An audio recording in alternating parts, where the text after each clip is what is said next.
questão lá fora, acho que isso é importante. Pronto? Lumen Gentium 18, pode ir. Essa parte acho que eu já toquei bastante, falei. Estrutura ministerial, acho que essa parte aí eu não vou... Então, pode colocar, é só para falar uma questão. Então, a gente tem uma estrutura de ministérios, de funções, de trabalhos na igreja, né? Papa, cardeais, arcebispos, bispos, presbíteros, diáconos, religiosos, leigos e leigas. Então, nesse sentido de que todos nós, juntos em comunhão, em fraternidade, trabalhamos pelo mesmo ideal, porque a gente está olhando para a Trindade e a gente quer se organizar assim no mundo. Qual que é esse ideal? Trazer para o mundo o reino de Deus. Então, nós temos que, dentro dessa estrutura toda, procurar um trabalho de comunhão, né, cada vez mais.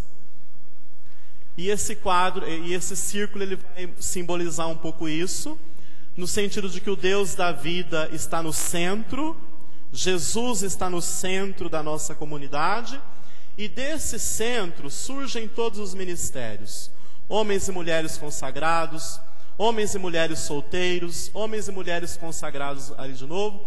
Mas qual que é o sentido desse círculo aí? De Jesus, do centro, que é o Cristo, surgem os ministérios e as funções na igreja, os trabalhos, né? E nós surgimos de Jesus e precisamos de trabalhar em comunhão no mundo, promover isso. E acabou. Gente, então a mensagem que eu quis transmitir para vocês, embora eu acredito que sempre a gente se esbarra no limite, né, da comunicação e do tempo. O tema ele é muito entusiasmante, né, ele nos entusiasma muito, e a gente é um tema bastante longo, que a gente poderia aprofundar mais se o tempo fosse maior, mas não é permitido. Então, assim, apenas dar uma pincelada, tocar nesses pontos, para que a gente possa se entusiasmar com o trabalho.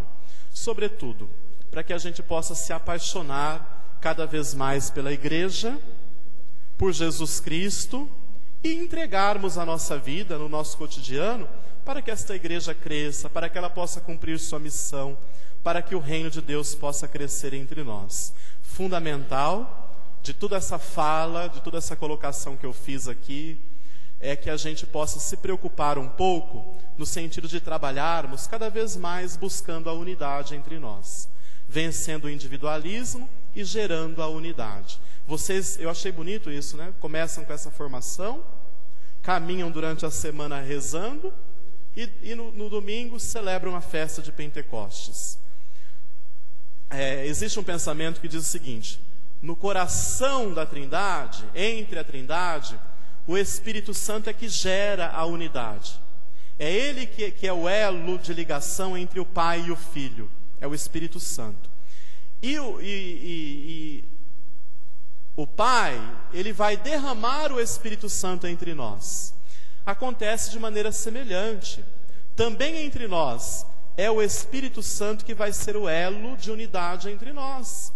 É Ele que vai nos ligar como irmãos, como povo de Deus. Então rezem bastante para que isso aconteça e que vocês cada vez mais se entusiasmem pela comunidade, pela paróquia, se sintam parte de um corpo que é a Igreja Universal de Jesus Cristo, da Diocese, e vamos continuar trabalhando juntos pelo reino de Deus, que esse é o nosso grande ideal. Muito obrigado, Deus abençoe a todos.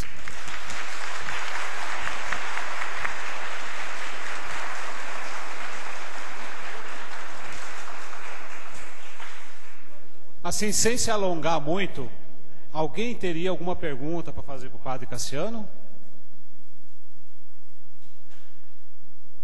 Ninguém? Então não ficou nenhuma dúvida?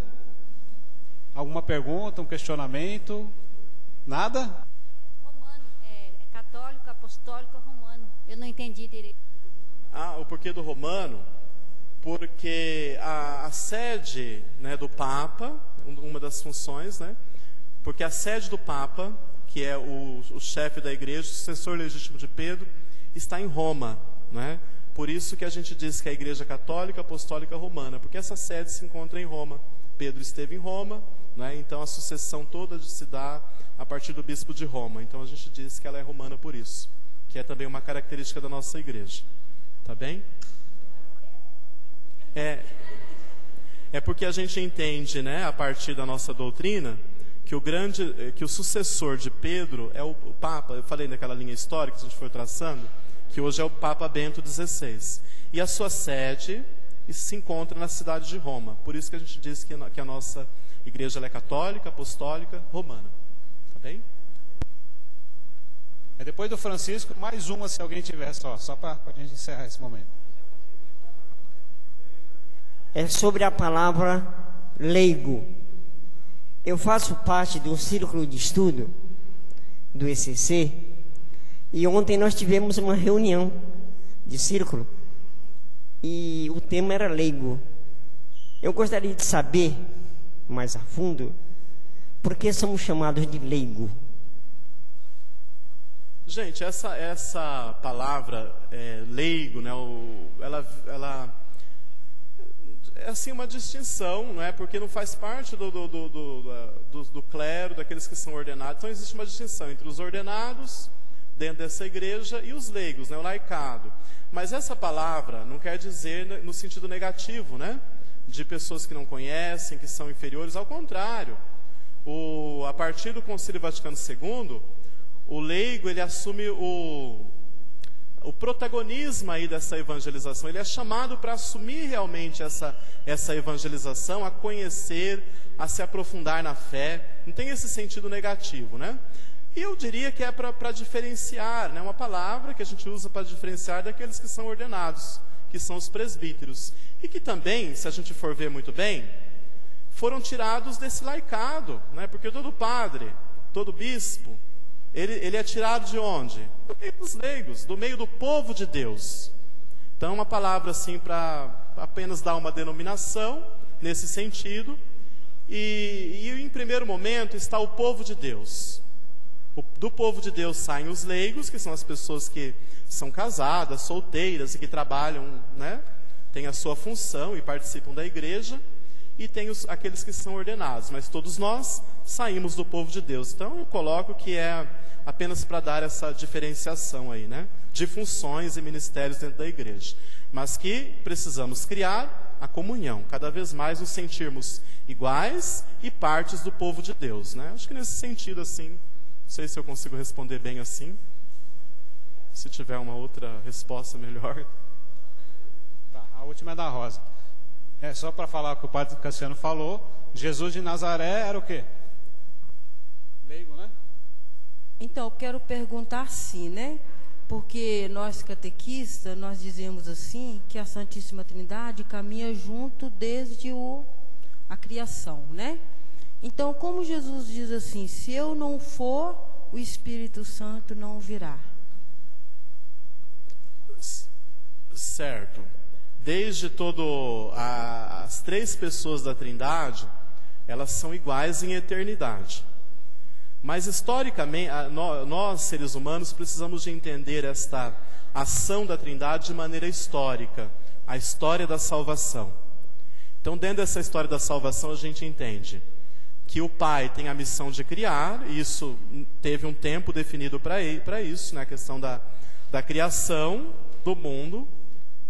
Embora a gente acredite que o Pai crie e recrie constantemente, porque essa missão ela acontece ainda, preparando essa história da salvação. Quando chega a plenitude dos tempos, o Filho, a encarnação do Verbo, né, esse envio do Filho ao mundo para nos redimir, para nos passar o ensinamento, os ensinamentos doutrinais que Ele nos passou. Quando Ele conclui a sua missão, Ele volta para o coração do Pai e envia o Espírito Santo. A gente entende, é mais uma explicação histórica da coisa, né? Para a gente entender a história da salvação. Mas a gente acredita que desde sempre essa ação ela foi em comunhão. Quando o Pai criou, também criou em comunhão com o Espírito Santo e com o Filho, né? Então, desde sempre o Espírito Santo esteve agindo também. O Filho esteve agindo. Mas assim, historicamente, porque nós seres humanos precisamos de história, nós somos históricos, então as pessoas da Trindade foram se manifestando historicamente, cada qual ao seu tempo, tá? Mas sempre agiram em comunhão uma com a outra, né?